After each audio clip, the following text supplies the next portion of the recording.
আরে তো সুন্দর হয়ে গেছিস কিভাবে? ময়দা মাখিস নাকি? আমি এমনিতেই সুন্দর। কিরে আবিদ, রোদেলা, তোরা এখানে কি করছিস? তুমি ছাদে কি করতেছো? নিচে সবাই তোমার জন্য অপেক্ষা করতেছে।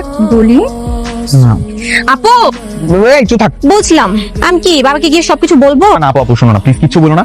তুমি না ভয় পাও না? আপু একটু আগে না অনেক বড় বড় ডায়লগ দিচ্ছিল, আমি ওকে ভয় পাই না। এই যা, মজা করতেছিলাম। আপু সিরিয়াস হবে নিও না তোর কথা। এই তুই থাক, আসো, চলে আসো। আসসালামু আলাইকুম দুলা ভাই। ওয়ালাইকুম আসসালাম। ওয়ালাইকুম আসসালাম। নেন শরবতটা খান।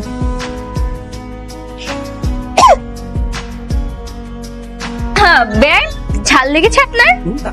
হয়েছে অনেক হয়েছে, এখন আমাদেরকে যেতে দেন। যাওয়া যাবে, কিন্তু তার আগে আমাদের বকশিশ দিতে হবে 50,000। 50,000।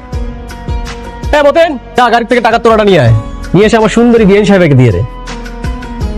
এই নিন আমার সুন্দরী বিয়ান সাহেবা। Thank you. এবার আপনারা ভেতরে যেতে পারেন।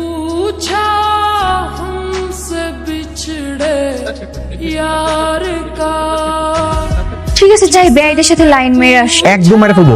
এই শোন, তুই সকাল থেকে এই বাড়িতে পা রাখার পর থেকে রোদেলাকে ফলো করতেছিস কেন? কি সমস্যা তোর? তোমার কি সমস্যা? আমার সমস্যা আছে। সমস্যা কি তো? খালু, সকাল থেকে এই ছেলেটা যখন এই বাড়িতে পা রাখছে তারপর থেকে ও শুধুমাত্র রোদেলাকে ফলো করে যাচ্ছে। কিন্তু দেখতেছি সমস্যা তো। তুই সকাল থেকে আমার মেয়ের পিছনে গুড়গুড় করতেছিস। মুখ সামনে কথা বলে। মুখ সামনে কথা বলবো? আমি তো আপনার মতো বেঈমান না। আপনি এখানে আসবেন জানলে কিন্তু ডিভাইসে আসতাম না। চল বাবা, হ্যালো, আচ্ছা শোনো, একটা খবর দিতে তোমাকে ফোন দিলাম। বল। ওই একটা ছেলে বেশ কয়েকদিন ধরে আমার পিছে লাইন মারতেছে, আমাকে বিরক্ত করতেছে। কোন জায়গা ছেলে এটা? নাম ঠিকানা দিয়ে আমার। আমি দেখতেছি, খবর করতেছি এই ছেলেটা। খবর করতে হবে না, ছেলেটা দেখতে শুনতে ভালোই, ভাবতেছি ইয়েস করে দিব। কোনো ইয়েস বলা বলি নেই।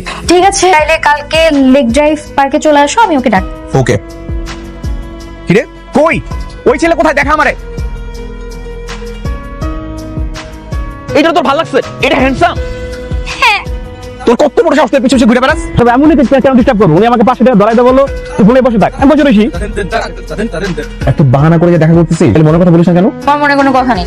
ঠিক আছে, আমারও মনের মতো কোনো কথা নাই তোর। এই যখন তখন এই যে আমার পিছে ছেলেরা ঘুরে, এগুলো দেখে সহ্য করতে পারো না কেন? হ্যাঁ, মনের মধ্যে ঠিকই আছে কিন্তু মুখে প্রকাশ করতে পারো না। সময় আছে, বলে দাও। তুই কি করি আমার সাথে দেখা করতে এত তাল বাহানা করে বেড়াইতেছিস?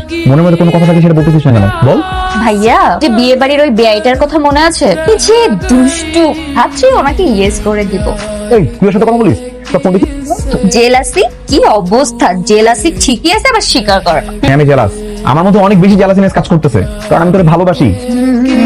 এই কথাটা 3 বছর আগে বলে দিলি তো পারত। 3 বছর ধরে এই একটা লাইন বলার জন্য বিভিন্ন ভাবে আমার পিছে ঘুরতেছ।